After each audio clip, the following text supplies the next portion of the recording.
Senhoras e senhores, jovens presentes, boa noite. Vamos utilizar uma pequena apresentação aqui no desenvolvimento do tema hoje e vamos contar com a participação de vocês desde o início aqui da nossa análise do assunto. Essa apresentação foi preparada por Vera Campetti, minha mulher. É um dever de consciência, porque se vocês olham isso e acham que fui eu que preparei, não foi ela, tá bem? Nós vamos fazer um pequeno e breve estudo sobre a boa vontade e a disciplina na visão espírita. E a primeira coisa que eu gostaria de perguntar para vocês é se vocês aceitariam fazer um exercício de imaginação. Tudo bem? Pode ser? Se alguém não quiser, fique à vontade, não tem problema, não é? Inclusive o exercício de imaginação que nós vamos propor, vocês podem fazer de olho fechado, de olho aberto, conforme vocês quiserem. Vai exigir um pouquinho de concentração. Mas antes de entrar propriamente no exercício, eu preciso fazer uma outra pergunta. Alguém tem medo da morte? Não? Eu tenho. Ok, tem algumas pessoas que têm, outras não, nem alguns não se manifestaram, são neutros? Então alguns dizem que não, outros que têm medo. Como é que vai ser? Esse é não tem medo da morte propriamente, mas de como será. Do sofrimento antes da morte. Será que vai ter? Não vai ter? Tá bem. Naturalmente, não é? A gente às vezes diz, a minha tendência também é dizer assim, não, eu não tenho medo da morte. Essa é a minha tendência. Mas quando eu começo a me analisar, então eu fico pensando, como será quando começar a chegar mais próximo, né? Porque conforme a vida vai passando, né? Os jovens não se preocupam com o assunto. Mas a gente passa de uma certa idade e já começa a cogitar. E segundo eu tenho conversado com algumas pessoas, inclusive, né, da família, meu pai, né, pessoas assim que a gente conhece que tem alguma idade, e inclusive às vezes espontaneamente as pessoas nos procuram para tratar do assunto. Dizem, a gente fica assim um pouco forçado a fazer umas certas reflexões, não é? E de fato eu achei que não tinha medo, mas agora eu já não estou mais tão seguro, né? Porque vai chegando mais próximo, eu não sei como é que vai ser. Então a gente precisa fazer uma breve reflexão sobre o assunto, e para nos ajudarmos e nós vermos que essa questão da boa vontade, da disciplina tem tudo a ver, não é, com a nossa vida, o nosso cotidiano, então nós vamos propor esse exercício. Vamos fazer essa proposta aqui para vocês. Você desencarnou hoje, não morreu, hein? Atenção, a morte não existe, né, gente? Então a gente não precisa ter medo da morte, porque ela não existe. Mas a desencarnação é um processo também que traz alguma apreensão para a gente, não é? Porque a gente usa como sinônimo de morte. De toda maneira, vamos pensar. Você desencarnou hoje, agora, neste momento, pergunte-se, como estou sendo recebido no mundo espiritual? Vou marcar no relógio, aproximadamente 2 minutos, para vocês poderem refletir, e depois vão me dizer, quem quiser, quem não quiser não precisa. Como é que você está sendo recebido no mundo espiritual nesses 2 minutos agora? Se precisar, feche os olhos e tente descobrir.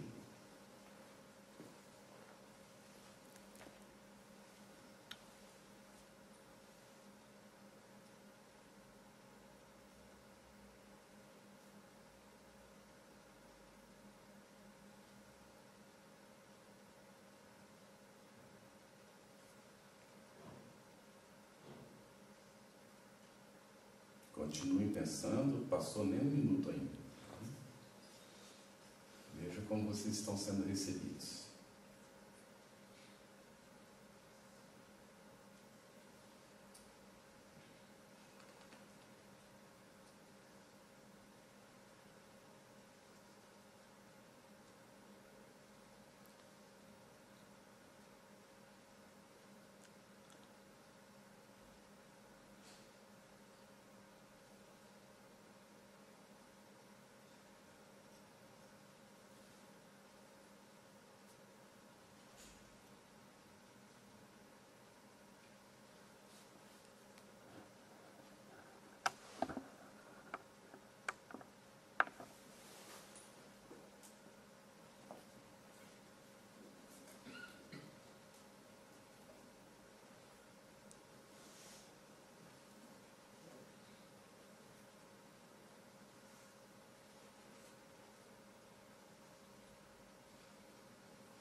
aproximadamente 2 minutos, um pouquinho menos que isso. Para algumas pessoas foi tempo demais, não é? E para outras pessoas, de repente, não deu tempo. Observe a relatividade. Tá bem? E vamos lá então. Quem gostaria de comentar? Alguém gostaria de falar? Bem à vontade, por favor. Por favor. Lá atrás levantou a mão primeiro, não é? Vamos ouvir nosso amigo Maurício. Eu me senti muito bem. É como se tivesse várias pessoas vindo me abraçar. Muito bem. Assim, aí foi rápido, aí quando eu tinha que pensar mais, eu sentei. Aí eu acho que eu vi uma pessoa cantando também, uma voz, uma coisa assim. Ok. Quem mais? Quem levantou o braço, por favor? Eu me senti ainda em uma zona de perturbação, porque desencarnei agora, e posso me sentir também em uma zona umbralina de perturbação, porque senti medo dos meus filhos que deixei. Então me senti perturbada, assim. E atraí também alguns dos espíritos que estavam na mesma situação que eu.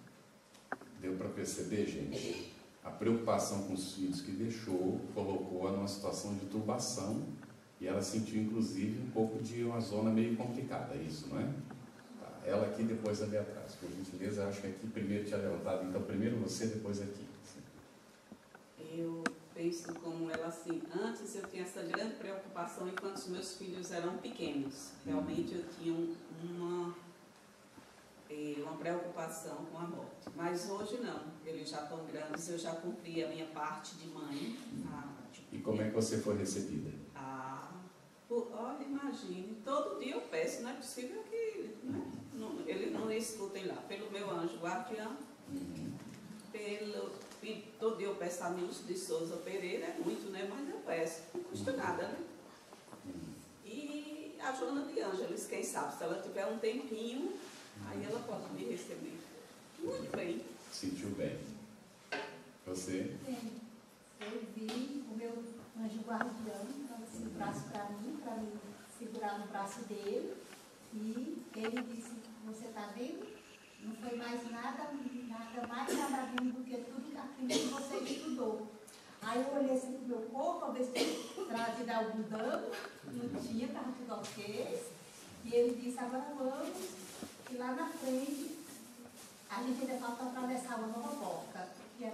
Aí antes disso eu fiquei mas me sentindo bem. Ok. Tranquila e aliviada. Sim. O primeiro também parecido assim com a Tereza, não sei se é uma perturbação, mas demorou para vir uma luz, primeiro fiquei numa escuridão, mas não me senti mal, só fiquei assim, primeiro me sentindo perdida, e eu imaginei assim, eu vou esperar primeiro, né, ver o que vai acontecer, e aí quando aconteceu, assim, veio essa luz, e aí veio alguns amigos espirituais me abraçarem, me festejarem na minha vinda, só que eu estava decepcionada com esse abraço, porque eu não merecia esse abraço. Atenção, por gentileza. Ela do seu lado tinha levantado o braço. Eu já sonhei 3 vezes com o momento da minha morte. E todas as 3 vezes, primeiramente eu estava num lugar escuro e depois aparecia uma pessoa. Num dos primeiros sonhos eu ficava preocupada com a minha mãe, porque minha mãe está viva, assim, minha mãe está encarnada e eu vivo também.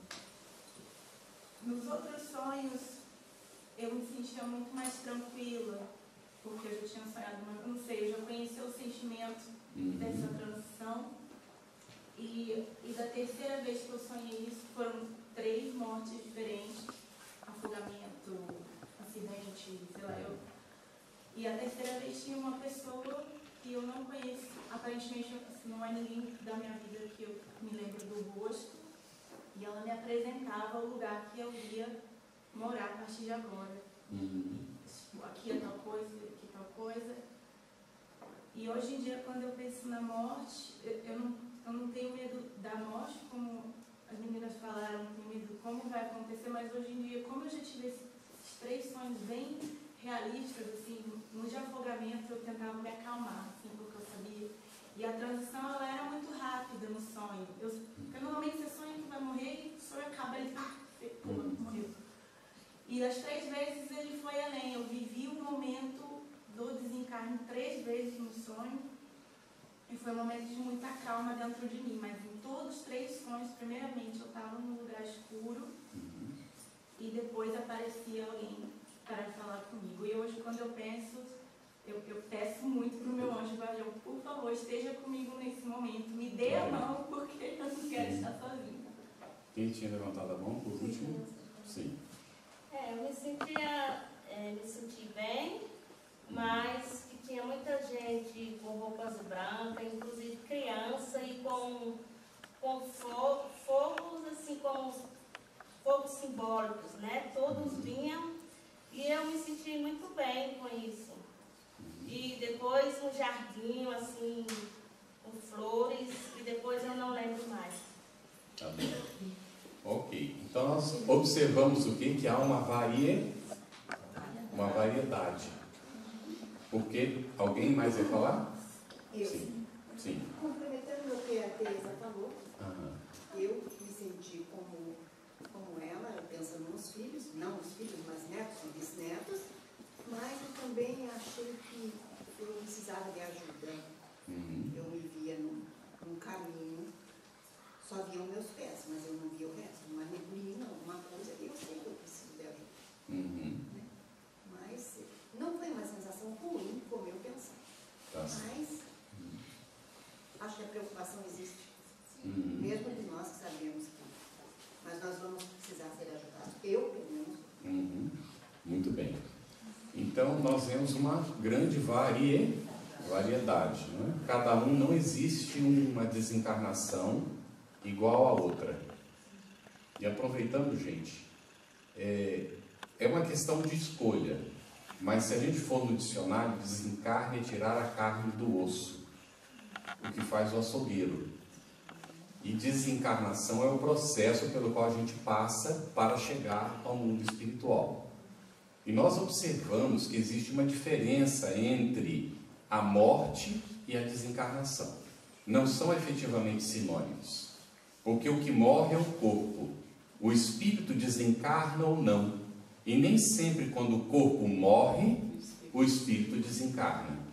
Porque pode estar apegado aos familiares, apegado aos objetos que deixou, aos bens, ao dinheiro, às situações, não é? Apegados às problemáticas de consciência que o indivíduo gerou durante a encarnação, e assim sucessivamente. Agora, o que a gente aprende nas leituras todas é que é natural que o indivíduo, ao desencarnar, passe por um processo de turbação. Veja que eu fiz de propósito. Você fala perda. Não é perturbação, é um período de turbação. Tá certo? É natural ver um pouco escuro, até nos 3 sonhos, várias pessoas falaram, né?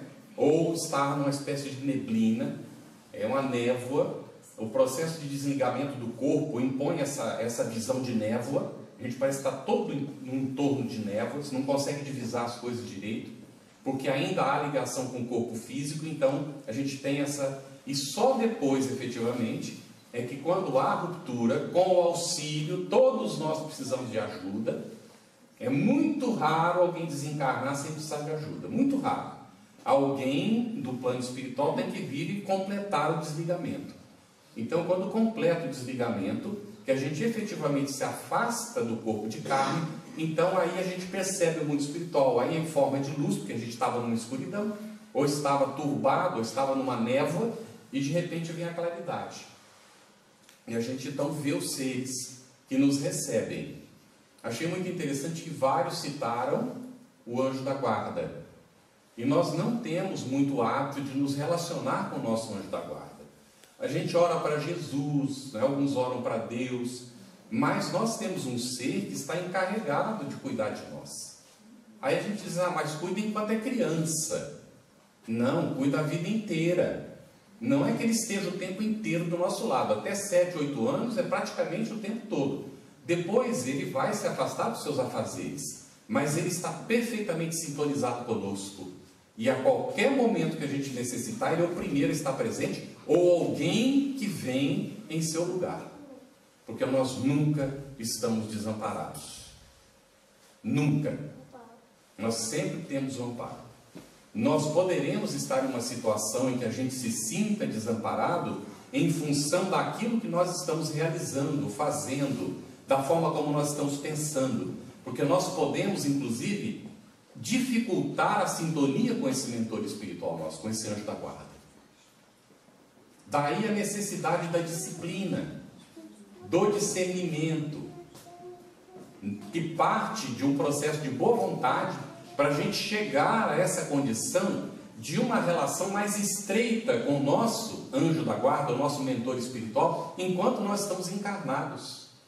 Para quando chegar o momento do reencontro com ele, não ser algo de novidade, porque a gente já está fazendo isso todos os dias. Porque todo mundo passa por uma pequena morte quando dorme. Porque a gente desprende do corpo físico.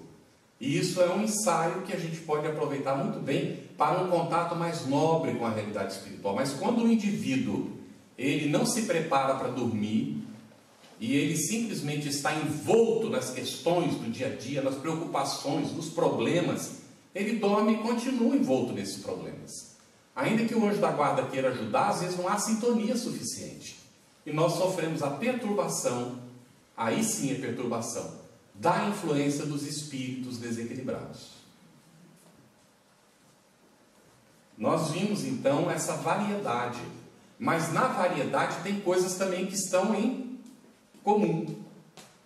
Algumas coisas são repetidas, não é, por algumas pessoas, porque apesar de cada desencarnação ser um processo que não é igual nunca ao outro, mesmo a gente que já passou por várias, a gente teve várias encarnações, cada vez foi de uma vez, mas tem fatores que são similares, porque afinal de contas todos estamos mergulhados no corpo e todos estamos deixando o corpo. Então, nisso há similitude. E na medida em que nós avançarmos no nosso progresso espiritual, mais similar ficará. Porque chegará um dia em que nós teremos condições de promover o próprio desligamento, sem depender dos técnicos da espiritualidade. Quantos séculos e milênios vai tomar ainda, nós não sabemos. Mas nós chegaremos lá. Vamos então, depois que já comentamos, examinar o que disse uma rainha de França quando ela chegou, não é? Como ela foi recebida no mundo espiritual.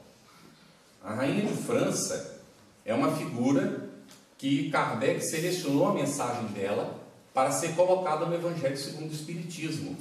Então nós vemos aqui, olha, foi selecionado pela Vera o quarto da rainha de França no Palácio de Versalhes. Olha como era isso, gente. Está lá até hoje para ser visitado, não é? Foi restaurado, aquela coisa toda. Então ela diz assim, ó, em vez de ser recebida aqui como soberana, vi acima de mim, mas muito acima, homens que eu julgava insignificantes e aos quais desprezava por não terem sangue nobre. O que ela quer dizer com tudo isso? Que no mundo espiritual não existe hierarquia que nós consideramos aqui na Terra. O pobre e o rico, o inteligente e a pessoa que não teve a chance de desenvolver inteligência naquela encarnação, elas chegarão no mundo espiritual e isso não será cogitado.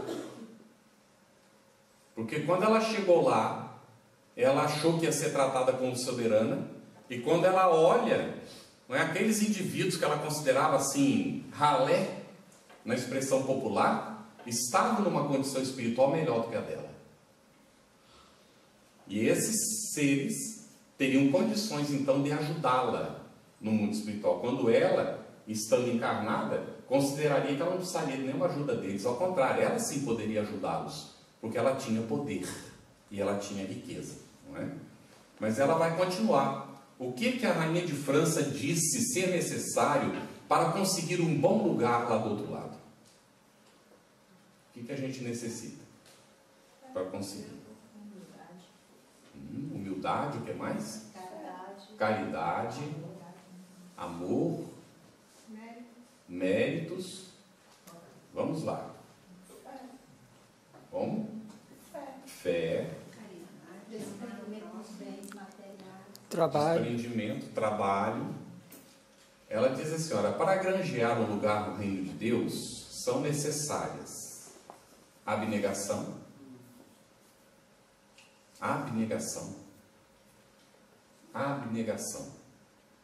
o indivíduo renunciar a si mesmo, ser um abnegado, entregue ao bem do semelhante, do próximo. Então, é o indivíduo que renuncia à sua própria personalidade. A humildade é o segundo elemento que ela coloca. É preciso ser humilde. Não podemos confundir essa palavra com acomodação, gente. Muita gente pensa que ser humilde é ficar pacatinho lá, quietinho. Mas nós não podemos nos esquecer de que a palavra humildade vem de um radical que é humus. Vocês sabem o que é humus, não é? É uma espécie de fertilizante produzido pela própria natureza. Quando, na floresta amazônica, por exemplo, há uma camada de humus que gira em torno de 20 a 25 centímetros. Das folhas, flores, galhos, frutos que caem no solo. E então vem aqueles animalcos, não é, que comem, processam aquilo, vai virar aquilo que a gente chama de terra. Mas não é propriamente terra, porque se mistura com a terra e cria essa espécie de adubo, que é um fertilizante riquíssimo. Então, a humildade é esse tipo de coisa que fica parecendo que está parado, não é isso? Mas, na verdade, está havendo processamento.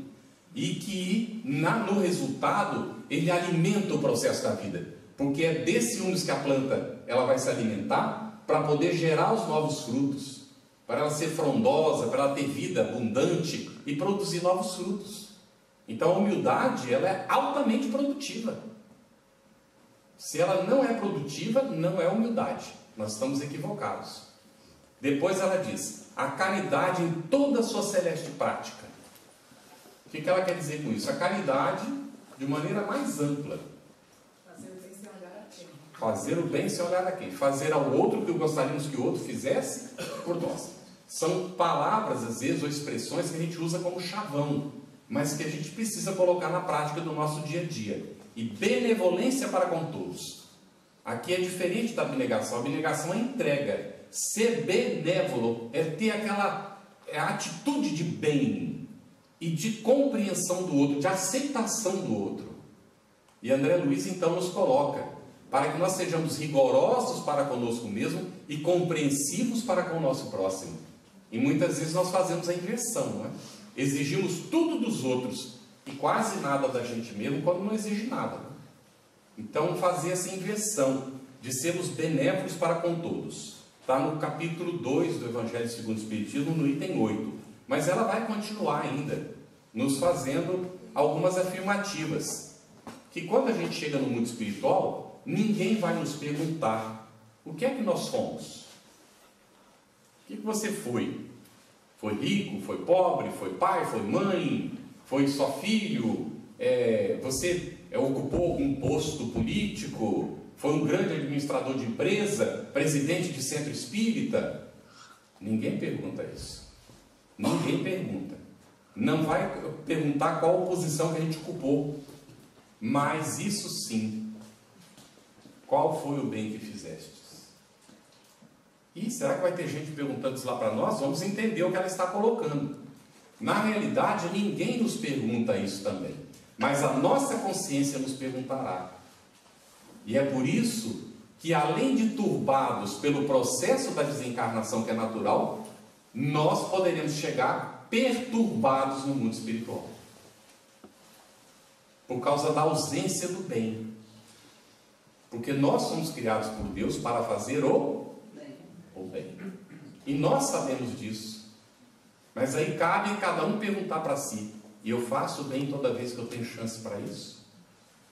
Então vai também perguntar a nossa consciência: quantas lágrimas enxugaste? Quantas pessoas estavam sofrendo e deixaram de sofrer? Quantos famintos você encontrou e que deixaram de sofrer? Nós selecionamos para chegar à boa vontade e à disciplina essa lição de fonte viva de Emmanuel, que é a 118, quando ele comenta: possuímos o que damos. E ele vai dizer, então, citando Paulo nos Atos dos Apóstolos: é mais bem-aventurado dar do que receber. Quem tem o hábito da meditação, vale a pena tomar essa expressão que aqui está, não é? Que é dos Atos dos Apóstolos, para meditar. É mais bem-aventurado dar do que receber, para que isso se torne algo realmente que norteie os nossos passos. E aí nós vamos observar que quando fala em dar, normalmente a gente pensa em din. Mas isso é fácil, né, gente? É o mais fácil. É o mais fácil. Às vezes até para se livrar de uma situação, a coisa mais simples para se livrar da situação é dar o dinheiro, porque o indivíduo vai embora, né? E a gente não tem compromisso com ele. Então, mais alegria em ajudar do que em ser ajudado, porque aquele que tem para ajudar está numa situação de privilégio. E aquele que diante do mundo está na situação de receber é uma situação difícil, porque o indivíduo precisa ser humilde para receber a ajuda do outro, a não ser que ele realmente já esteja, né, numa situação de miséria humana tal que ele perdeu a dignidade. Isso é muito ruim. Mas todo indivíduo digno, ele vai ter vergonha de pedir, ele vai ter vergonha de receber, vai ser complicado para ele passar por essa situação.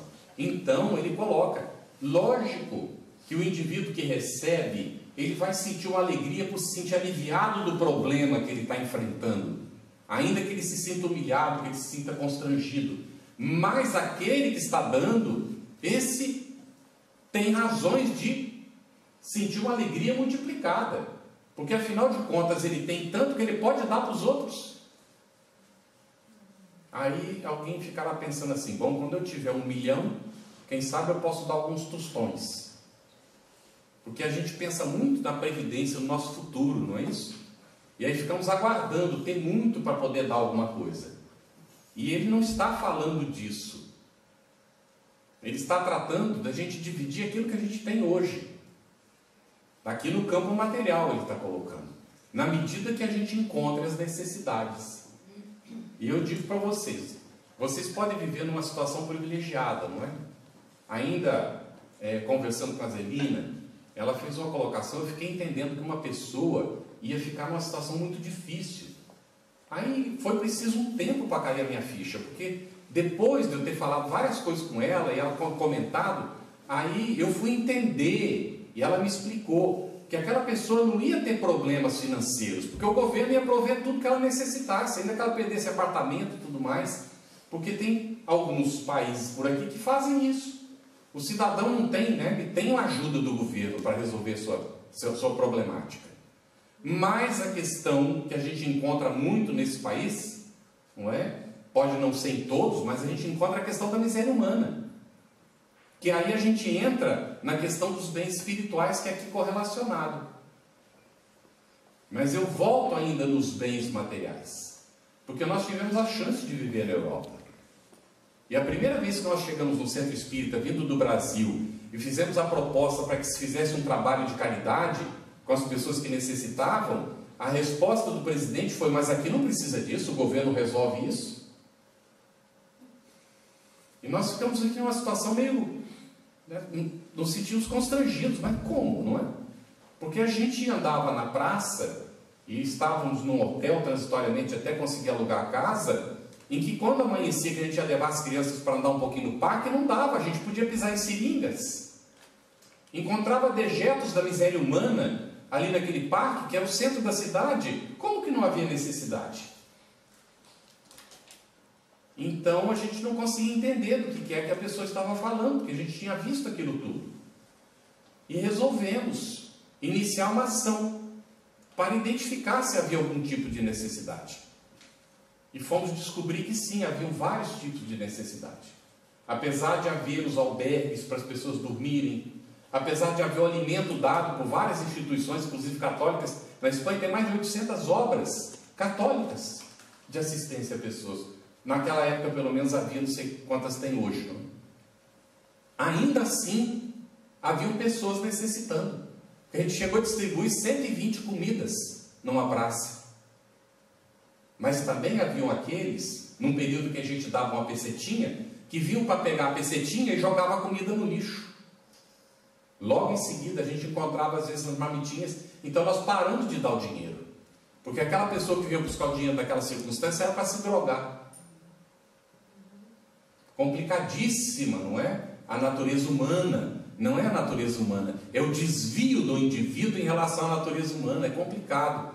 Então, dar os bens materiais, quando a gente tem, é fácil. Mas nem sempre é fácil por causa do nosso apego. Aí então Emmanuel vai colocar: os bens espirituais são irradiados de nós mesmos e aumenta o teor e intensidade da alegria, quando a gente dá não apenas o bem material, mas nós nos envolvemos com a criatura que está recebendo. Neste momento, a gente já sente necessidade de ilustrar para podermos entender a coisa de forma prática. Um rapaz fez uma palestra no centro espírita e ele saiu caminhando para a casa dele, não morava muito longe do centro, e quando ele ia passando por um certo lugar, ele viu uma pessoa caída na frente de um bar, e ele então pensou: esse tomou todas hoje, e passou adiante. Quando ele já tinha caminhado mais ou menos uns 150 metros lá para frente, ele começou a pensar no assunto: mas será que ele realmente bebeu? Ou ele está passando por algum problema? Como é que eu saí do centro, fiz uma palestra e julguei a pessoa sem saber? Então eu estou fazendo errado, eu tenho que voltar. E resolveu. Quando ele voltou, estava faltando alguns metros para ele chegar, ele viu que vinha uma senhora, muito bem vestida, salto alto, roupa muito elegante, uma bolsa que provavelmente seja daquelas bem caras, e ela veio e agachou junto da pessoa que estava caída. Ajudou a pessoa a se encostar num muro que havia e conversou durante algum tempo. Aí, então ele não podia mais fazer nada, ele chegou próximo e ficou ali, observando o que estava acontecendo. Num dado momento, a mulher entrou dentro do bar e ele ficou aguardando, porque se ele abordasse o senhor e a mulher voltasse, ela entrou no bar. Então ele continuou aguardando. Daí a pouco ela saiu com um pacote e com uma garrafa de alguma coisa, alguma bebida. Então, ela pegava, tirou do pacote, era um sanduíche, ela botava na boca do senhor para comer. Passado alguns minutos, que o homem estava mastigando com dificuldade, ele já conseguiu pegar o sanduíche. Então, ela botou a bebida e colocava na boca dele. Depois, ele todo constrangido, ele quis pegar o copo para ele mesmo tomar. E aí o indivíduo percebeu que ele não tinha tomado todas. Ele estava ali daquele jeito porque estava com fome. E a mulher então o ajudou até que ele conseguiu se sentar bem. Ele conseguia, já estava quase no final do sanduíche, comendo sozinho.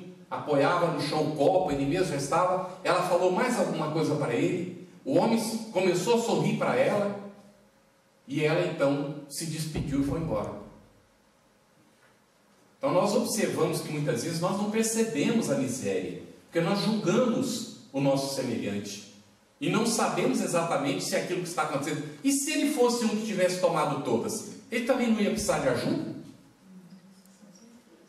Então nós julgamos, e aí que nós definimos se ajudamos ou não. Então esse rapaz aprendeu, ele comenta depois nas palestras dele, não é que ele aprendeu aquela lição naquele dia. Então essa mulher, ela deu o bem material, mas ela agregou um bem espiritual, ela irradiou pelo indivíduo.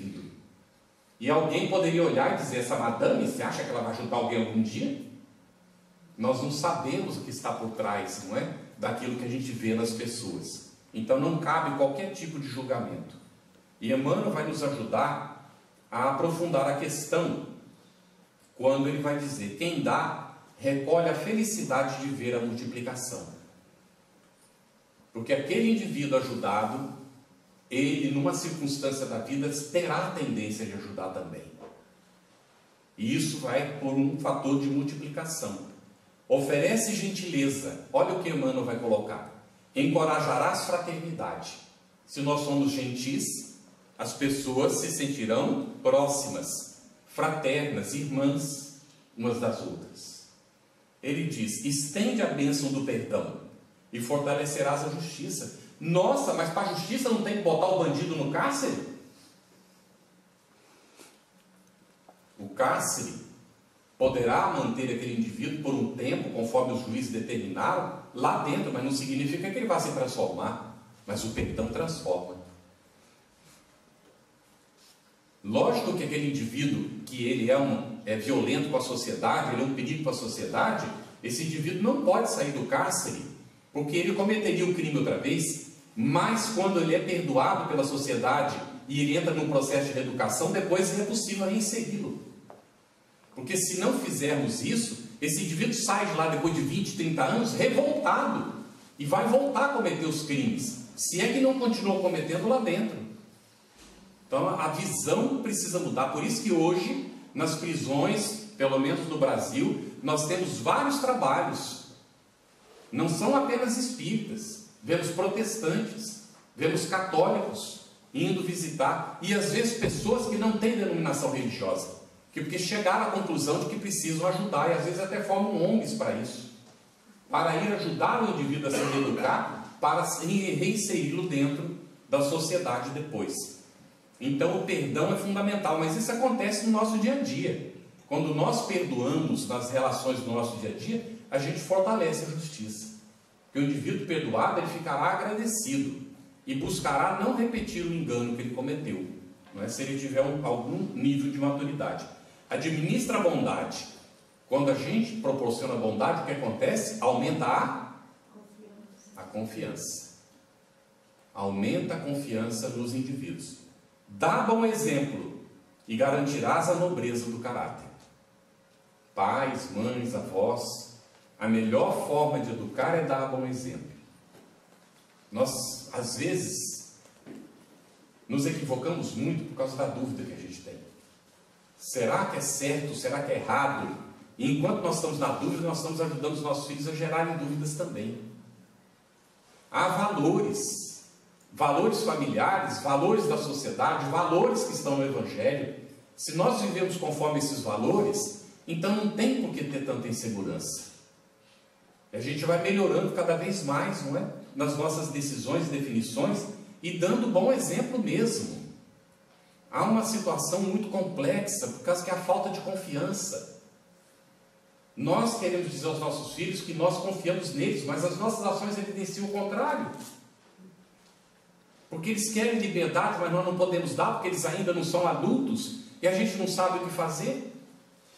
É nesse período que nós vamos ensinar aos nossos filhos a um dia tomar decisões sozinhos. Mas eles precisam saber que por enquanto eles não têm condição, porque eles são crianças. E eles precisam da nossa assistência, e que a gente não está dando assistência a eles porque a gente quer se impor a eles, mas porque nós somos pais e responsáveis. E volta, não é, esse assunto que de vez em quando baila pela minha cabeça, que muitas vezes nós queremos o amor dos nossos filhos imaturos que não sabem o que é o amor. E nos esquecemos que eles precisam aprender a nos respeitar primeiro. Que se eles nos respeitarem, eles nos amarão quando eles forem maduros. Mas se eles não aprenderem a nos respeitar enquanto pequenos, eles provavelmente não saberão nem nos amar, nem amar a ninguém mais. Porque não aprenderão o respeito pelos pais, não aprenderão o respeito a eles mesmos e não terão respeito pelos demais. É realmente uma tarefa que os pais precisam cumprir. Ensinar aos filhos limites, para que eles saibam então depois na sociedade que há limites e que eles precisam respeitar esses limites e que vivendo dentro desses limites nós também podemos ser felizes. Porque senão o indivíduo fica solto, ele começa a fazer tudo que ele acha que pode, porque nós damos tudo para os nossos filhos, então eles acham que tudo eles têm direito, e quando isso não acontece lá fora, então ele fica frustrado, aí começa a recorrer a subterfúgios psicológicos, a droga, e assim sucessivamente. e esse indivíduo se torna um indivíduo profundamente infeliz, é inútil para a sociedade, o que vai acentuar ainda mais o seu problema, levando à esquizofrenia, às depressões, às problemáticas que a gente vê se acentuarem na sociedade. Então, quando nós damos bom exemplo, o indivíduo que está nos observando como filhos ou como dependentes, ou quem convive conosco no dia a dia, eles verão que no bom exemplo nós somos pessoas úteis. E que eles também podem ser pessoas úteis. E isso dá dignidade. E quando o indivíduo é digno, ele, ainda que tenha as tendências, as razões, as motivações para entrar numa depressão, ele tem também os elementos para ou evitá-la ou sair dela, se for necessário. Emmanuel segue nos auxiliando. Os recursos da criação, elas promanam do Criador em favor das criaturas. É uma doação permanente. Deus nos doou a vida. E nós de Deus queremos tudo. E nos esquecemos que Ele também espera de nós. Então Deus já deu para nós a bênção da vida, o que é mais que nós queremos. Agora nos cabe utilizar essa bênção da vida para então nos construirmos. E é um filósofo que não é espírita, brasileiro, que escreveu vários livros, Humberto Roden. Já ouviram falar? Católico, não é? Ele não entendeu o espiritismo, mas ele tem uns pensamentos profundos. Eu estudei Humberto Roden, tenho um respeito muito grande por ele. E ele vai dizer num determinado momento um pensamento que é profundamente espírita, porque é cristão. Quando ele diz: Deus nos fez o mínimo possível para que nós nos fizéssemos o máximo possível. Ou seja, somos nós que nos construímos. Porque Deus nos criou simples e ignorantes. Deus doa permanentemente para nós a vida e a oportunidade de nos fazermos grandes. Não do ponto de vista da humanidade, que isso é insignificante, porque Jesus já deixou isso claro para nós. Quer ser o maior no reino dos céus? Seja o servidor de todos. O dia que nós entendemos isso, nosso problema está resolvido. Não entender com o intelecto, isso é fácil. Entender na prática, no nosso dia a dia, na convivência. Esse é que é o grande desafio. Porque quando há uma doação permanente, como a do Pai em relação a nós, há uma multiplicação infinita. Olha o universo, olha a abundância. Eu me coloco nas meditações a observar uma bananeira. Gente, que coisa mais impressionante! É um tronco que cresce de um brotinho de nada, que nasce de uma raiz da outra bananeira. E aí ele vai crescendo, leva meses. Depois de meses, nasce uma coisa lá, não é?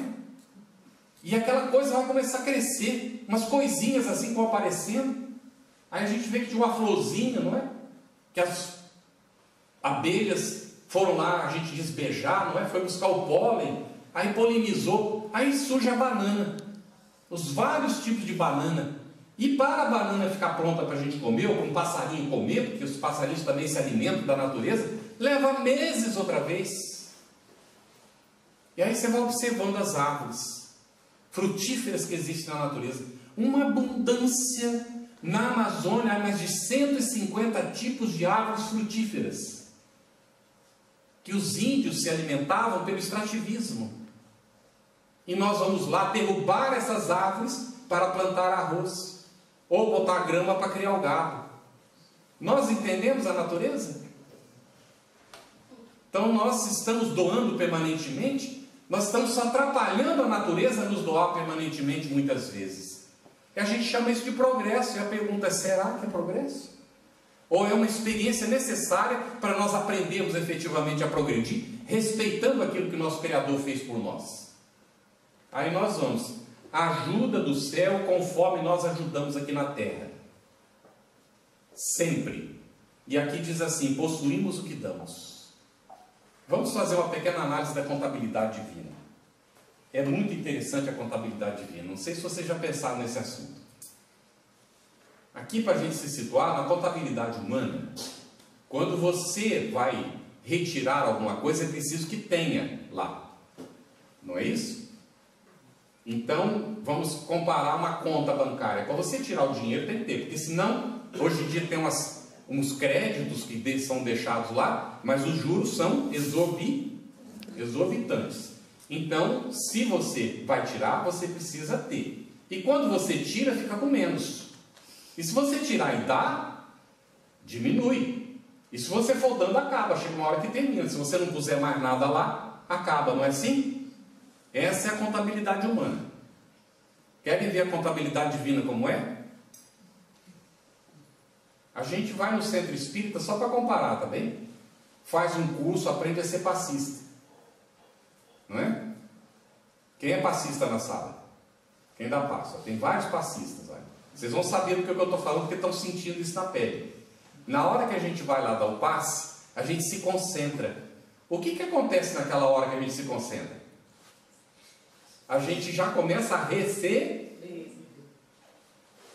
Aí eu poderia perguntar, mas o passista não dá dele também? Dá. Só que quando ele dá dele, já está sendo reposto. E quanto mais ele dá, mais ele vai receber. Então na contabilidade divina é mais ou menos assim. Você tem, você dá, multiplica. Você fica com mais. Porque você tem o crédito. E para você ajudar os outros na contabilidade divina, você precisa ter o crédito. Mas que crédito é esse? É o crédito de já ter feito. É de ter produzido bem. Porque quando produz bem, gera mais crédito. E aí você pode fazer mais bem. Leia o nosso lar. Quem não leu ainda, quem já leu vai lembrar. O que é preciso no nosso lar para interceder por um familiar? Bônus hora. Ou seja, trabalho pela comunidade. Quando você dá, você tem. E aí você pode dar. E quando você dá, você tem mais. Porque deu, então gerou crédito. Assim funciona a contabilidade divina. Então nós possuímos o que damos. Quando nós não damos, temos nada. O que nós temos quando nós não damos é egoísmo. E aumenta esse egoísmo, ele cresce. E aí ele vai dizer, nós somos mordomos da vida.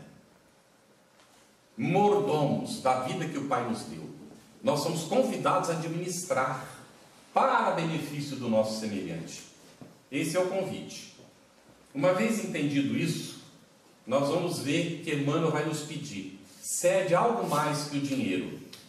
Cede o interesse afetivo. Da tua saúde. Ceder da minha saúde. Aqui entra a questão do sacrifício pelo bem do outro. Lembrem-se de Eurípides Barçanufo. Ele diz, cede da tua alegria. Gente, é uma coisa interessante. O sorriso é contagiante, não é? Não sei se vocês já viram um vídeo que colocaram na internet. O indivíduo está ouvindo alguma coisa e começa a rir. Daí a pouquinho dentro do vagão do metrô está todo mundo rindo, ninguém sabe por quê. Porque é contagiante. Obrigado. É contagiante. Nós fizemos, na época que a gente cuidava de infância e juventude na FEB, nós fizemos uma peça. A Vera também trabalhava com isso. Ela escreveu a peça baseada numa historinha do Maurício de Souza, do cachorrinho que saiu, Bidu saiu sorrindo, né, pela rua e foi contagiando todo mundo. Aí ela escreveu uma historinha que os evangelizadores e jovens fizeram a encenação para mostrar para as crianças o sorriso contagiante. E como contagia? E nós não temos o direito de nos colocar tristes. A tristeza é rebeldia contra a sabedoria divina, gente.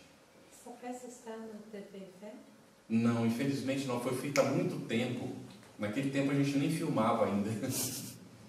Então, muito tempo mesmo. Então, a alegria é algo contagiante, a tristeza também contagia. E nós nos fazemos responsáveis quando tristes influenciamos outras pessoas. Porque as pessoas recebem as vibrações que a gente está emitindo. Então, doa do teu tempo. Aí alguns pragmáticos da vida, não é? Dizem assim, tempo é dinheiro. E eu gostaria de fazer uma observação que não é minha. Eu estou repetindo palavras que eu já li também e estudei, não é? Tempo é oportunidade. Que você utiliza para gerar dinheiro, se você precisa dele para a sua sobrevivência, e quando você não entendeu o processo, para ficar rico. Mas o tempo é oportunidade de fazer o bem ao semelhante. E o tempo passa e não volta mais. Aquele tempo passado não volta mais. Você terá outro tempo, mas não aquele mais. E a nossa consciência acompanha isso. Divaldo contou, não sei se vocês já ouviram isso, uma vez lá na FEB, ele estava fazendo uma palestra e ele narrou isso. Ele disse que durante um tempo ele fazia uma enquete com aquelas pessoas que ele conheceu aqui na Terra e que desencarnaram e vinham visitá-lo. Vocês já ouviram isso? Então, ele diz assim, a pessoa desencarnou e fazia duas perguntas. Qual foi a sua maior alegria ao chegar no mundo espiritual? E a outra pergunta, qual foi a sua maior decepção, sua maior tristeza? Invariavelmente, a maior alegria era ter sido recebido pelos amigos, está relacionado com o nosso exercício inicial, veja lá, ser recebido pelos amigos, familiares, seres amados e queridos, pessoas agradecidas pelo bem que ele fez. Então era invariavelmente isso. Ele diz que todos praticamente respondiam isso. E qual foi a sua maior decepção? Eu não soube aproveitar bem o meu tempo. Aí ele disse que desencarnou um senhor que vivia no interior de Minas. Era um homem na época que as pessoas escreviam cartas para eles. Não sei se vocês conhecem aqueles sacos de correio, onde eles colocam as cartas para transportar, né? Um malote que eles chamam. Então ele recebia daqueles malotes cheios de carta, e ele respondia uma a uma, pedido de remédio homeopático, de conselho, não é? E esse homem respondia para todo mundo. Aí quando ele desencarnou, Divaldo disse, a decepção dele tem que ser outra, se é que ele teve, não é? Porque não é possível, esse homem usava tão bem o tempo dele. Aí então Divaldo perguntou, qual foi a resposta dele? Eu não soube aproveitar bem o tempo que eu tive. Aí eu olho para mim mesmo e digo, ai meu Deus, como será, não é? Como é que a gente faz para aproveitar bem o tempo da gente? Boa vontade e disciplina. Aí então nós entramos.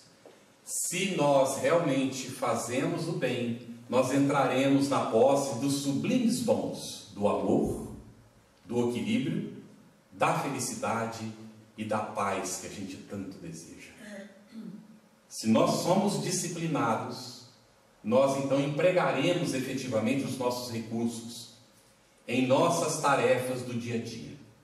E vamos entender, não ambicioneis coisas altas, mas acomodai-vos às humildes.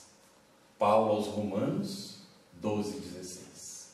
Tem gente que espera para ter condições de fazer uma grande obra. Ah, quem me dera ter uma obra como a do Divaldo. Mas as coisas começam de pequenininho. Tem uma história que está narrada na psicografia do Chico, de uma senhora que ela tinha reencarnado com um compromisso de fazer um abrigo para crianças. E ser um abrigo escola. Mas ela queria fazer uma coisa muito bem feita. E ela queria encontrar os melhores colaboradores para a escola dela. E ela foi então buscando, conseguiu os recursos e tal, e o tempo foi passando, 60 anos depois ela estava velhinha, aí ela finalmente conseguiu os recursos, mas e as pessoas ainda? E aí 60 anos depois as crianças estavam onde? Então, vamos começar com humildade. O que é que tem para fazer? Colocar as cadeiras no lugar? Então vamos pôr. Tem que armar o projetor? Vamos armar o projetor. É para entregar água fluidificada? Então é por ali que eu vou começar. Mas eu já sou palestrante no centro, não sei de onde, vai entregar água fluidificada e feliz. Vê se aprende um pouco de humildade. Não é assim? Então, realmente, aceitar as tarefas simples. Porque é das tarefas simples. E isso é tão simples dentro de casa, mas a gente às vezes esquece. Um exemplo, o marido e a mulher estão assistindo televisão. Desculpe, que é uma perda de tempo, mas vamos lá. Especialmente se estiver vendo televisão com novela, essas coisas. Ainda se seleciona um filme instrutivo, vamos lá, não é? Mas estão os dois perdendo tempo na frente da TV. E ele sente sede, ele se levanta, vai lá, bebe e senta de volta. Profundo e terrível egoísmo. Os dois estão dentro de casa, isolados um do outro. Ele nem perguntou se a mulher tem sede. Já está no pressuposto que ela não tem, ou nem se preocupa com o assunto. O que custava perguntar para ela, querida, você quer um copo d'água? Porque eu vou beber também. Mas a gente não pergunta mais. Porque a gente aprende a ignorar o outro que a gente ama, que está do nosso lado. Quando não aprende a agredir, porque são aqueles que a gente mais ama, que a gente mais agride, não é? Normalmente. Então, não ambicionar grandes coisas, tarefas e possessões. Vamos começar pelas humildes. Vamos nos tratar bem dentro de casa. Começando por aí. Fazer esse esforço, pedir perdão quando a gente fizer alguma coisa que a gente achou que não deveria ter feito. Mas olhar nos olhos, dizer, querido, para um minutinho, por favor, deixa eu te falar uma coisa. Me perdoa. Ele provavelmente até já esqueceu. Vai falar, pelo quê? Aquilo que está incomodando a nossa consciência, às vezes o outro até esqueceu. Porque eu fiz isso, aquilo, aquele outro, e me ajuda a não fazer mais, porque está me magoando aqui. E a gente, com aquilo recalcado dentro, trata mal a pessoa outra vez. Mas quando bota para fora, conversa, e está lá no Evangelho, confessai-vos uns aos outros. Coisa simples, simplória, que pode resolver muita coisa nossa. Muitos aprendizes almejam grandes realizações de um dia para o outro.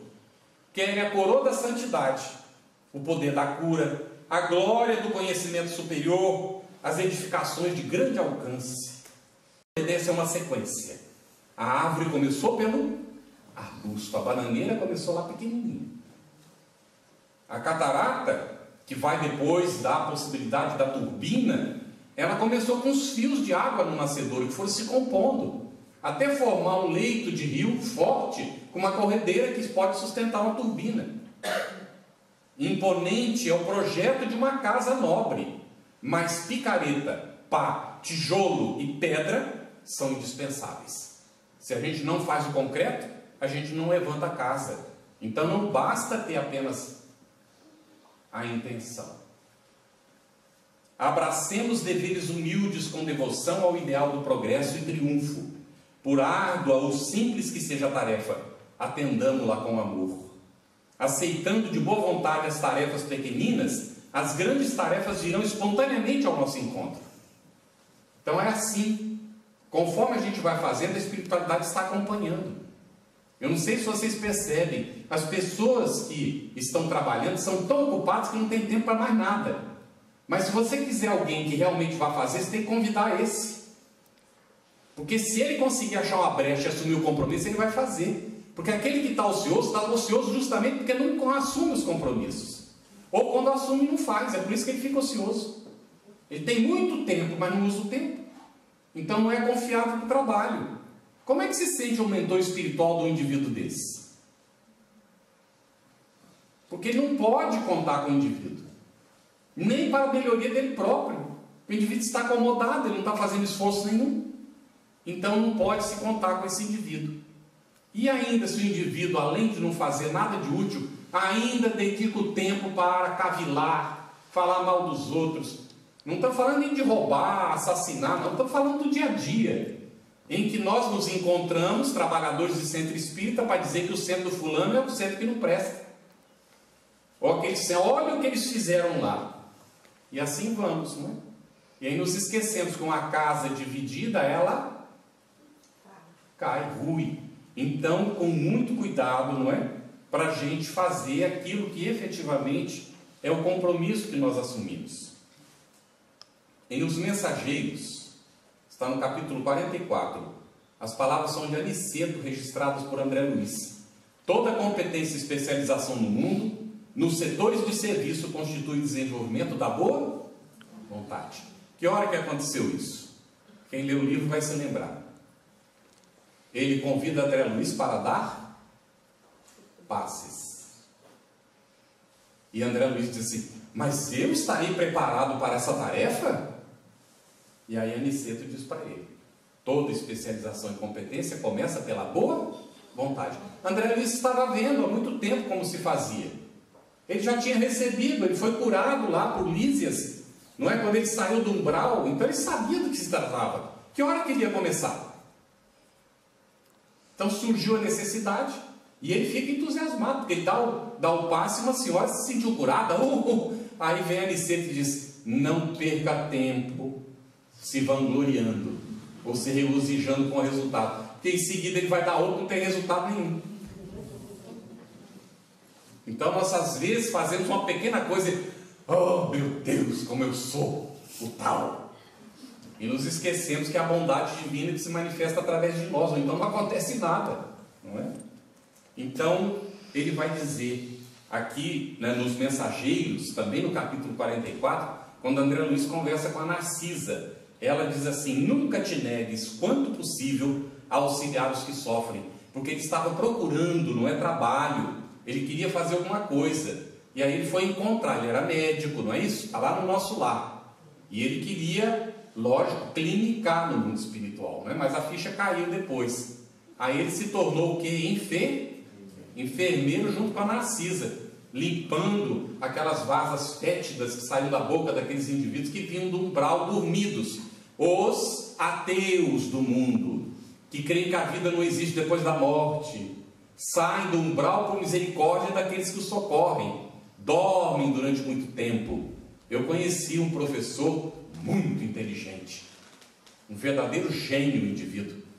Ele, além de professor, tinha passado um grande concurso, concurso público, então ganhava um salário altíssimo, mas o indivíduo não conseguia fugir da droga. E aí ele ficou sabendo que eu era espírita, e se incomodou ele terrivelmente. Ele era meu professor. Um dia ele me deu carona, que ele vinha na direção do meu trabalho, eu saí da universidade e ia trabalhar, então ele ia me deixar no meu trabalho. E ele então, no caminho, né, ele estava doido para fazer uma pergunta, né, que o incomodava demais. E ele perguntou: a sua família é espírita? Aí eu disse assim para ele: sim. Está explicado, ó. Essa coisa se transfere de geração para geração, porque as pessoas só são religiosas porque os pais ensinam isso para eles. Aí, naquele tempo, não é, eu até me saí para falar, mas ele não deixou, continuou falando, eu não pude explicar nada para ele, né?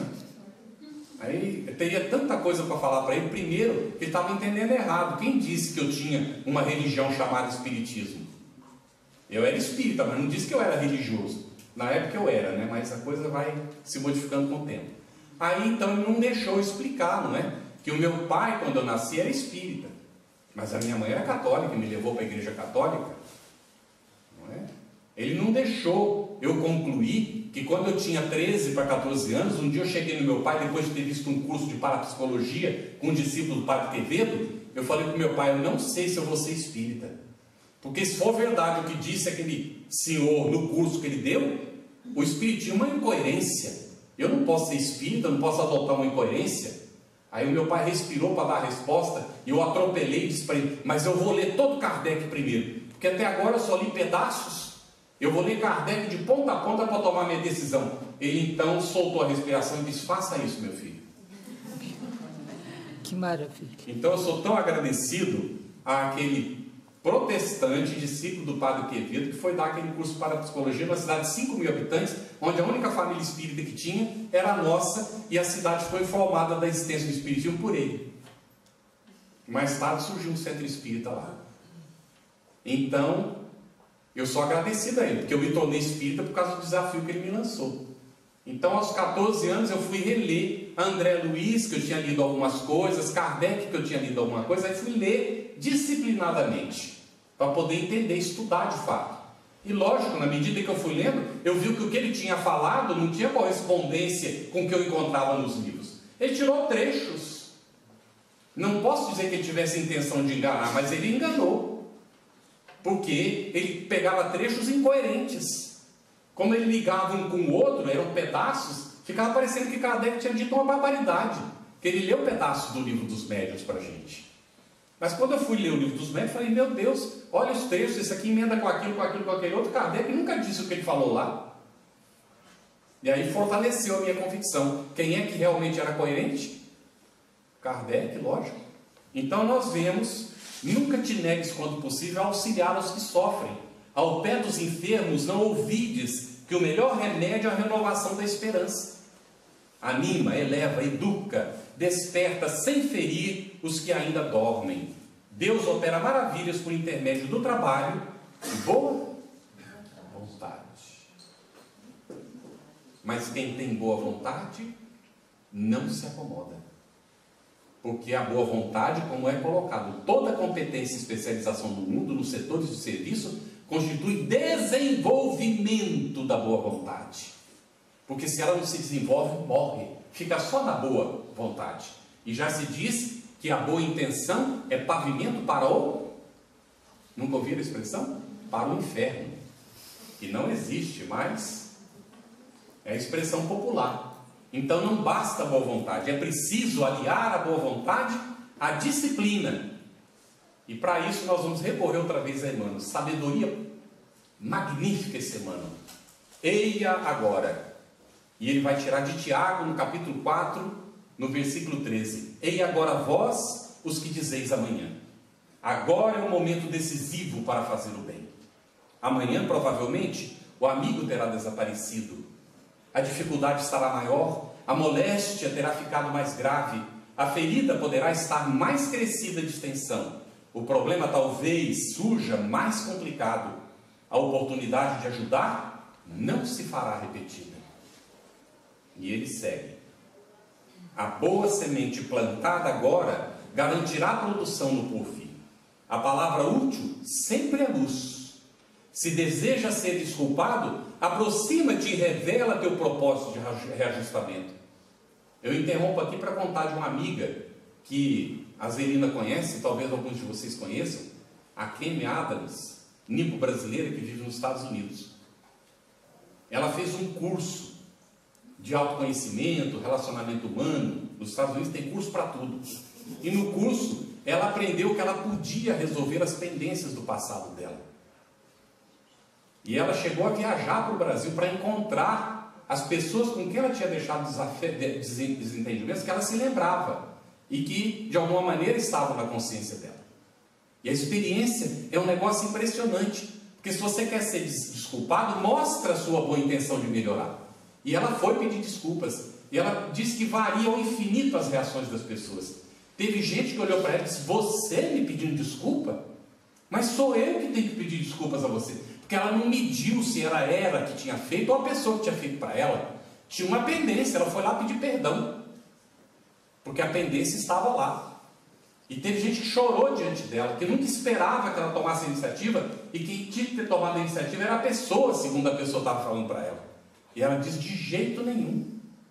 Eu senti a necessidade, por isso eu vim. Então, perdão mútuo entre nós. E abraço aqui, agora somos amigos. Não é um passe de mágica, é uma conquista. Mas aí ela entrou no conflito num dado momento. Porque ela percebeu que na vida, se a gente não toma cuidado, gera novas tendências. Então ela não queria brigar com mais ninguém, não queria disputa nenhuma, não queria elevar a voz, não queria ouvir ninguém com voz elevada, porque ela não queria mais gerar pendências. E neste mundo nosso é uma verdadeira cruzada, é uma luta. Não é? Porque no dia a dia nós estamos sendo sempre desafiados. Então, se te propões ajudar ao amigo, ajuda agora para que o auxílio seja eficiente. Não durma sobre a possibilidade de fazer o melhor. Não cultive a expectativa inútil. Podes contribuir em favor da alegria e da paz. A dádiva tardia tem gosto de fel.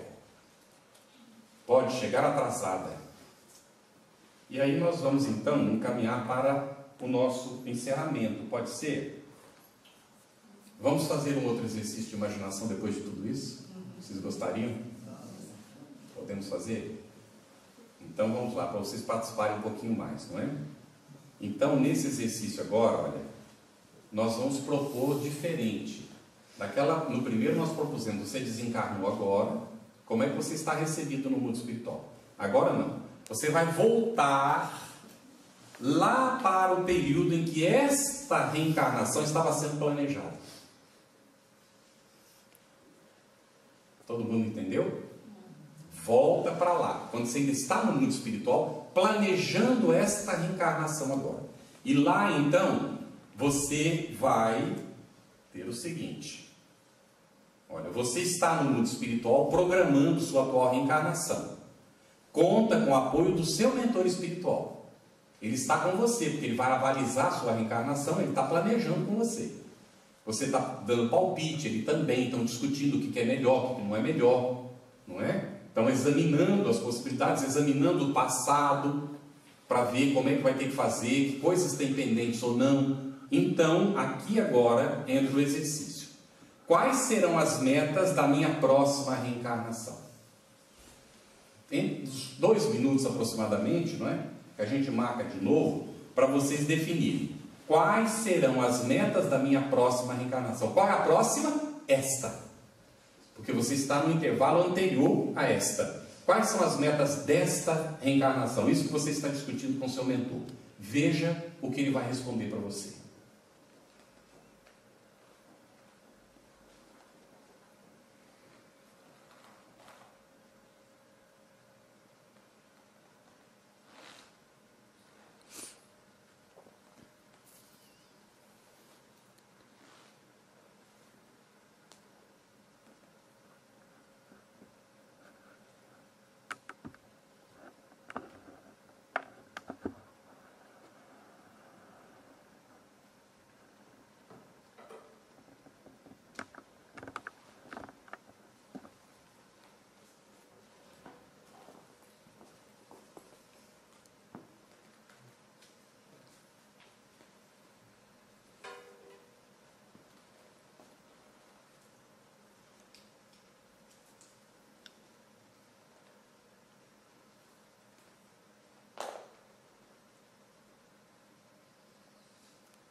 Bem, aproximadamente 2 minutos. Aproximadamente 2 minutos, vamos ver. Quem gostaria de comentar? Pode começar lá atrás, levantar a mão primeiro, depois você.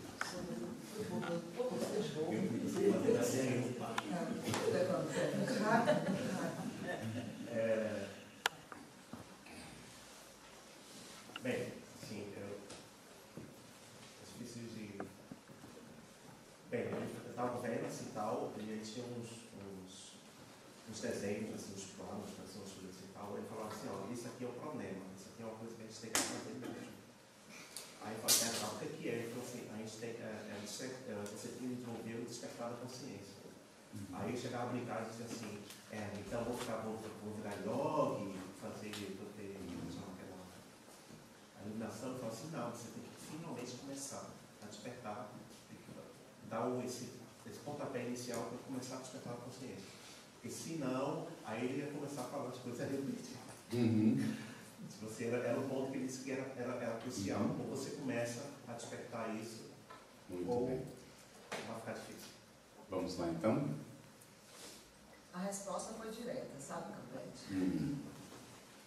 Que a minha próxima reencarnação eu iria me reencontrar com os meus amigos que eu os prejudiquei e agora estaria na tarefa de levar o consolo e não mais a autodestruição.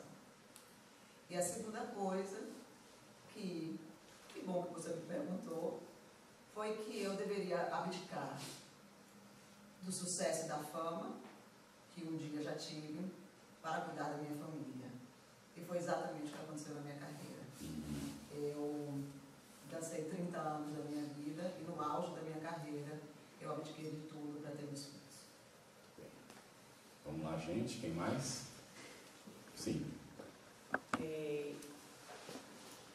Lá na estrutura para a gente formar o programa, isso é uma das você vai trabalhar 3 coisas fundamentais.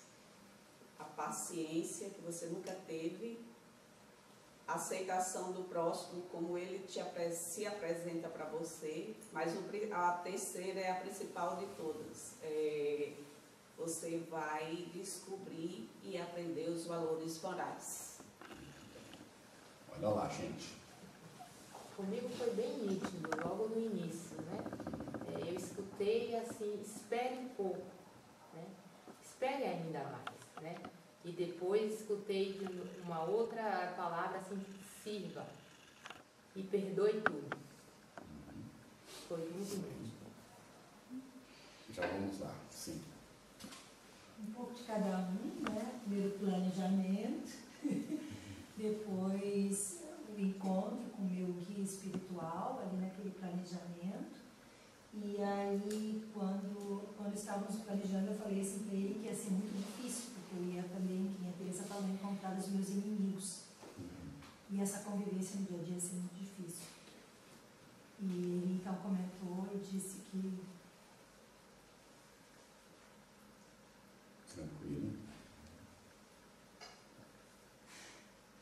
Que as barreiras todos temos e que mesmo que a gente caia várias vezes, ele vai estar assim sempre perto, né? Tipo assim, a tendência, infelizmente, é a gente cair. Todos. Mas ele vai estar sempre junto para dar a mão e ter um novo recomeço. Muito bem. Atenção, ninguém está desamparado, como a gente colocou, tá certo? E nós vamos falhar mesmo. Quem tem a pretensão de que não vai falhar, isso na nossa condição evolutiva atual é orgulho. E já é uma queda isso. Certo? Por favor. Para mim eu estava um pouco assim, eufórica, porque é uma experiência que eu nunca tinha tido, né? Essa outra que eu ia ter. E ele disse assim para mim, o meu guia espiritual, nessa encarnação você vai procurar o máximo se dedicar ao cristianismo, experiência que você ainda não tinha tido até agora.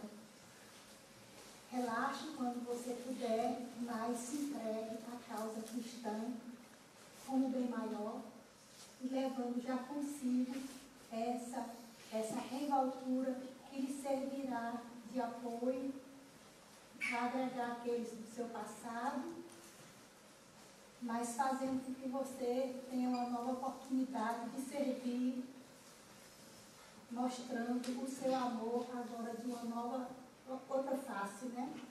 Fazendo bem. Tudo bem, quem mais? Ninguém está obrigado a falar, nós já temos vários exemplos, né, que nos servem para a nossa análise. Normalmente, essa reflexão nós podemos repeti-la, né, fazer nas nossas meditações, para fazer uma espécie de balanço.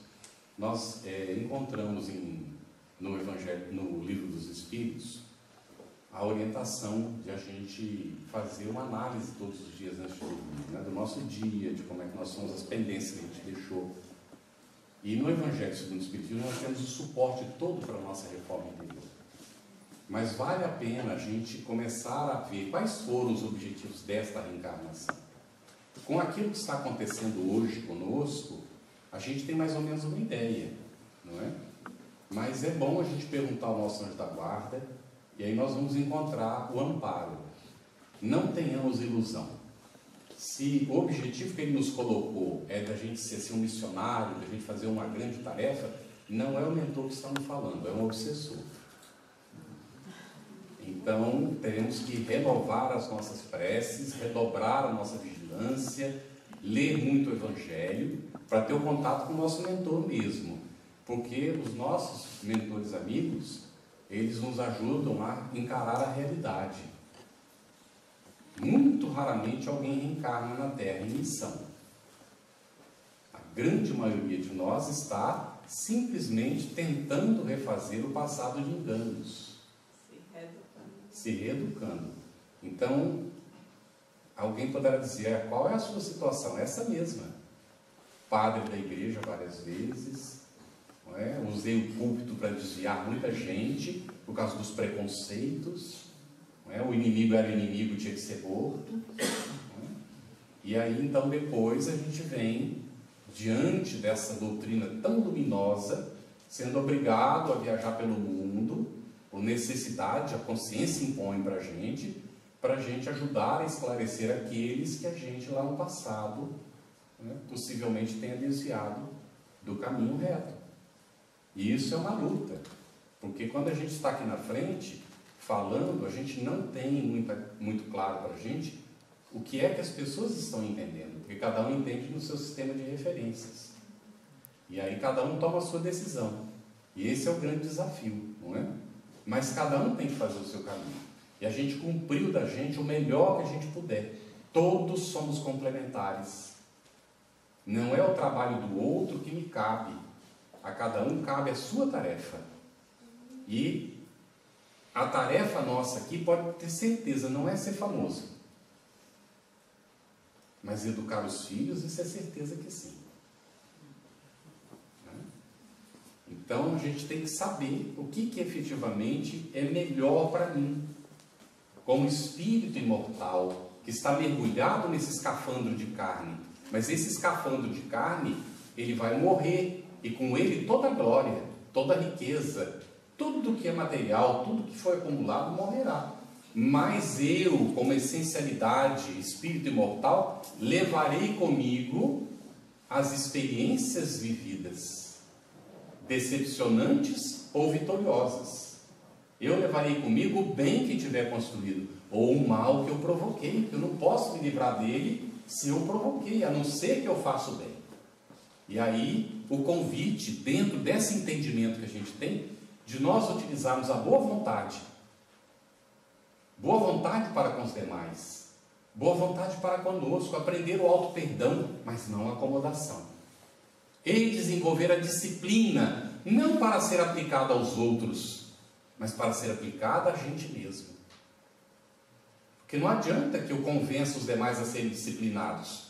Se eu continuo indisciplinado, isso não vai ter significado para mim. Não adianta que eu convença os demais do que eles têm que fazer. Já escutaram a história do palestrante espírita que era brilhante e tinha um velhinho que sentava lá no fundo para ouvir? Toda vez que ele ia falar, estava o velhinho lá no fundo. E aí um belo dia o velhinho não veio mais.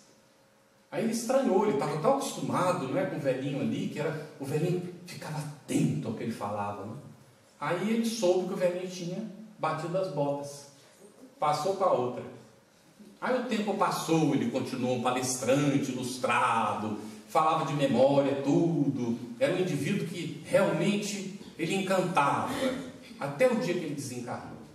Aí ele desencarnou, e quando ele passou pela tubação, não é?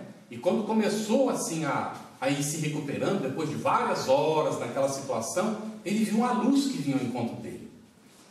Ah, meu Deus, vou ser recebido pelos maiorais da vida espiritual. Aí veio, a luz veio se definindo, que ele olhou, era o velhinho.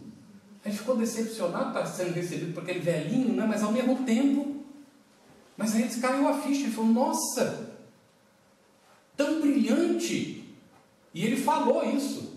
Ele pronunciou, olhando para o velhinho espantado, nossa, tão brilhante. E o velhinho disse para ele, pois é, meu filho, que bom te receber aqui. Eu fazia tudo o que você falava nas palestras. Então, nós vamos ver qual é o nosso compromisso. Qual foi o planejamento que foi feito? Pode ter certeza que o planejamento foi no sentido de sermos bons. Ainda não somos, mas de nós trabalharmos para ser, de nós fazermos o bem, ajudarmos o próximo. Nós prometemos tudo isso, pode ter certeza. Não é exatamente as coisas que a gente vai fazer no planejamento, mas é o como nós faremos as coisas. Isso é que foi planejado lá, e é isso que conta. Tudo bem, gente? Então vamos para o finalzinho. Cada um reflita agora. O que preciso fazer para honrar os compromissos assumidos? Não vamos fazer aqui a meditaçãozinha. Vou deixar o compromisso, né? Se vocês quiserem fazer. Utilize essa expressão, essa frase, essa proposta para a meditação de vocês. O que eu preciso fazer para honrar os compromissos assumidos? Necessariamente vai aparecer o quê? Disciplina. Tudo bem, gente? Vamos lá, já comentamos, então vamos fechar. Nós estávamos preparando foi um seminário, não foi como agora, que agora foi um mini seminário rapidinho. Mas foi um seminário de mais tempo, fazendo mais algumas coisas para um grupo em Los Angeles. E quando nós estávamos preparando, nós nos concentramos e pedimos ajuda ao nosso mentor amigo, aos bons espíritos que dirigem o centro, né? E eles então nos deram esse pensamento. Adiar o bem que podemos realizar é desaproveitar o tempo e furtar do Senhor. Aí vem o complemento. Eles disseram, adiar ou não depende de você. Opa, desculpa. O bem pode ser realizado agora, ou não. Que podemos, mas precisamos desenvolver a fé. Realizar é um ato de vontade. É sempre possível. Desculpem, é por isso que eu pedi desculpas, viu? É porque eu apertei mais uma vez e ele já estava no automático. Então vamos lá. Adiar ou não depende de você. O bem pode ser realizado agora ou não. Que podemos, mas precisamos desenvolver a fé. Atenção, fé não é sinônimo de crença tão somente. Fé é algo muito mais amplo que isso, muito mais profundo. Num primeiro momento, fé é sinônimo de fidelidade. Então, o indivíduo que tem fé em relação a Deus, ele é fiel a Deus. E como filho, e o nosso Pai é Espírito, conforme Jesus disse para a mulher samaritana no poço de Jacó. E Ele nos criou a sua imagem e semelhança, portanto nós somos espíritos, e não corpos de carne, porque Deus não tem corpo de carne. Então é aí onde nós temos que guardar a fidelidade a Ele, não no campo da matéria, que é um instrumento para a nossa evolução, um campo de nós fazermos o bem, em nome dEle. Então a fé, ela é crença sim, mas é principalmente fidelidade nesse sentido. Mas é mais que isso, fé é sintonia. É sintonia com o bem que a gente sabe que precisa praticar. Sintonia com a lei divina no seu cumprimento. Mas nós encontramos, pelo menos em duas circunstâncias do Evangelho, a fé como sinônimo de sabedoria, de conhecimento. Quando Jesus vai dizer daquele centurião que foi pedir socorro para o seu servo, nem Israel viu tamanha fé. Ou seja, nem Israel, que era os judeus, ele tinha visto uma pessoa com tanto conhecimento, porque ele, que era centurião, sabia que Jesus tinha enviados espirituais que ele podia mandar para curar o seu servo sem que Jesus fosse lá. Isso é conhecimento. E há um outro momento também em que nós vamos encontrar a fé como sinônimo de sabedoria, quando aquela mulher insiste com Jesus que ele cure a sua filha. E Jesus diz que ele não veio para atender os cães.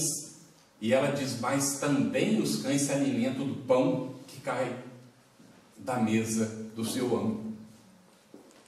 Olha a humildade da mulher. Então, fé, sinônimo de sabedoria. Ela sabia que Jesus podia e tinha condição de ajudar. Mas ela também tinha fé, que era sinônimo de humildade. Então, nós observamos que a expressão fé, ela contém muita coisa. E que a gente vai descobrindo, não só por ler os textos mecanicamente, ou fazer um estudo da ortografia antiga da época de Jesus, que ajuda, mas a gente aprende nas nossas meditações, na prática da vida do nosso dia a dia. Vamos ver então que a realizar é um ato de vontade. É sempre possível se nós temos boa vontade. Desaproveitar é manifestação de indisciplina. O tempo é uma dádiva divina. E furtar desse tempo é ato de rebeldia. Do Senhor esperamos tudo, mas Ele também confia e espera de nós. Sua morada é o infinito.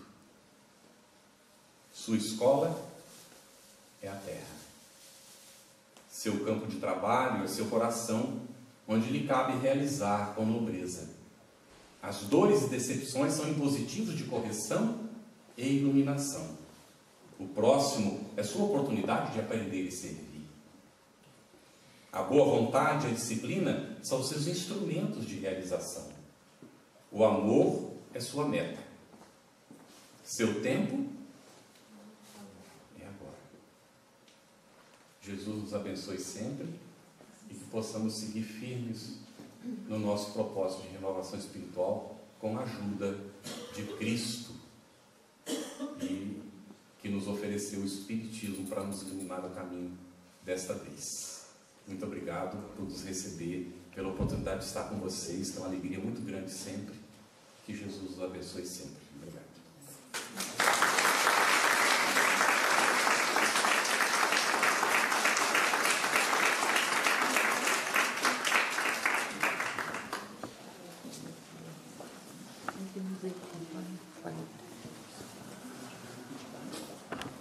Isso.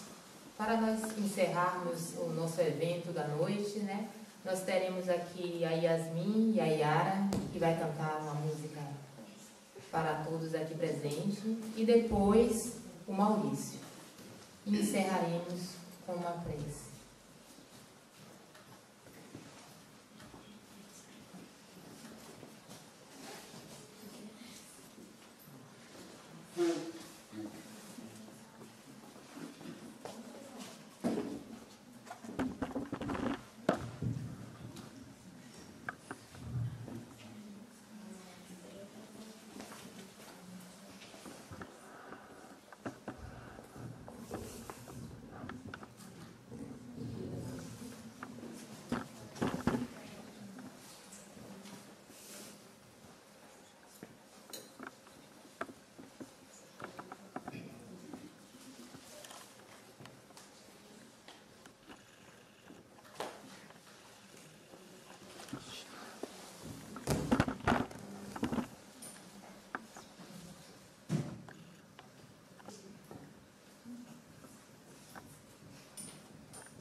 Tirar o computador daí, senão ele cai.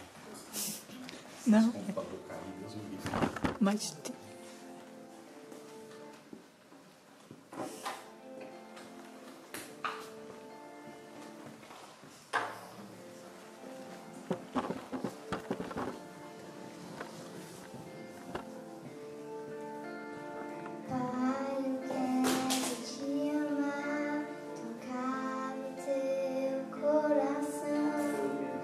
Me derramar aos seus pés.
Elevar os nossos pensamentos, mais uma vez, ao nosso Pai, a Jesus,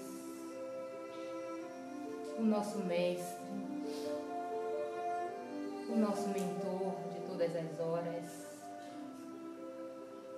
Divino Amigo. Todas as palavras seriam insignificantes para poder demonstrar os nossos sentimentos para esse momento que envolve a todos, encarnados e desencarnados. Que todos, Senhor, aqui presentes, possam ter se saciado de todos os fluidos benéficos e amenos que caem sobre este ambiente. Que as pessoas que por algum motivo não puderam estar entre nós hoje, que eles também possam ter recebido, Senhor, todo o bem favorável os nossos irmãos em desalento, em dores físicas, espirituais. Que a nossa prece possa chegar aos corações cheios de dor, os que se debatem nas escuridões de si mesmo. Aqueles, Pai, que saíram da vida pelo equívoco do suicídio. Oramos no dia de hoje pelos abortados, pelos abortadores. Rogamos, Senhor, pela paz na terra, pela paz entre as religiões, e que esse estado de paz, Mestre, possa permanecer em cada um de nós, e que nós possamos difundir a nossa paz em qualquer lugar que os nossos pensamentos mais sinceros possam alcançar. E rogamos, Senhor, conosco, hoje, agora e sempre. Graças a Deus.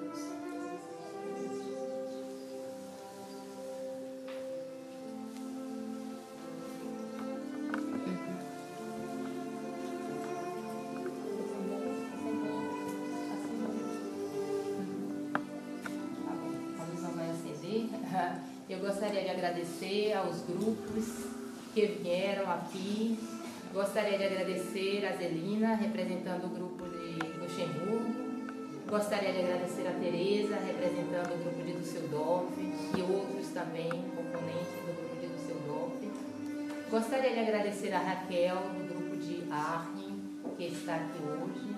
E agradecer mais uma vez a todos os amigos do Cantinho do Chico. Em especial o Carlos, o nosso amigo que se faz presente de todos os corações. Obrigada. Muito obrigada.